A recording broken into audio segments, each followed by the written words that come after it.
Bura borni jaarranna tokkummaadhaan wal qabannee nuti dubartaan maatii nuutu dhalaa nu guddisa waan taateef maatiin irratti hirmaannee buna bura boruusaa ijaarrachuu qabna. Amma ijaaramee galgala ganama irra dhaabbannee maskaan kan ittiin barachuu gammachuu qabna. Egaa kabajamtoota daawwattoota keenya jaalatamoo bulchiinsa magaalaa Baroodaatti hawaasa ijaarsa manneen bu'uura boruu ijaaraa jiran wajjiniin turtii taasifneetu isiniif dhiyaataatiin hamma xumura sagantaa keenyaatti nu waliin daawwadhaa kan isiniin jawaanis Muhammad Ahmadi gamanumaan akka nu daawwattan kabajaadhaan isin afeerram.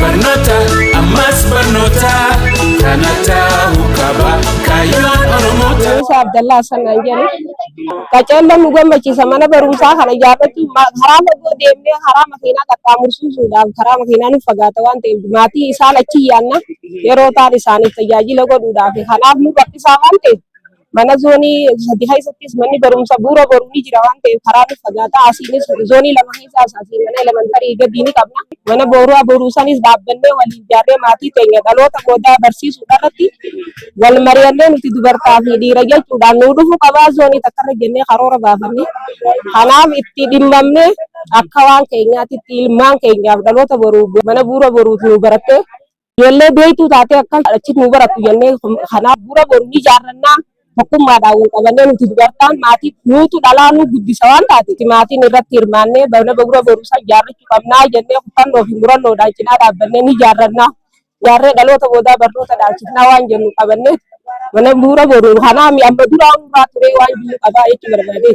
Baay'ee qaceelloon nu gammachiisa mana bu'uura boruu ijaarrachuudhaaf ilmaan keenya itti karaasifachuudhaaf qaceelloon gammachuu qabna jechuudha. Ni gammachiisna ijoollee keenya itti karaasisna. Iftuu kaamil jedhama Baroodaa zoonii tokkoffaa hedduu hamilee nu kannaa ilmaan keenya nuuf gammadaa qe'eedha jirra. Waan karaa makiinaatiin nurraa dhawama jennee waan jaannu qabnu hedduu hamilee nu kannaa amma ijaaramee galgala ganama irra dhaabbannee maskaan kan ittiin barachuu gammachuu qabna. Hedduu malee qabnaa akka mana dhagamutti isaanittis dhagamuu qaba. Galgala ganama irra dhaabbannee ijaarrachuu hawwii hedduu qabna. Maqaan keenya Makaalil Mahammadi zoonii tokkoffaadha.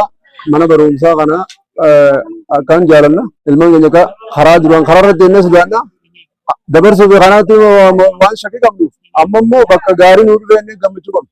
Mootummaan bakka nu gammachiiftee ammallee ittillee jabaannee nu ijaarratee itti fayyadama. Ilmaan keenya bakka itti fayyadamu dhaloota itti aanu gammachuu qabnaa jechuudha. Hawaasni keenya kaawwata tokkummaadhaan cimnee jabeessinee ijaarrannee itti fayyadamnee fuuldura akka deemnu gammachuu qabna. Maqaan Yusuf Muhammad jedhama. Zoonii tokkoffaa ijoollee mana barnootaa magaalaa Baroodaadha. Waluma tokko geessinu.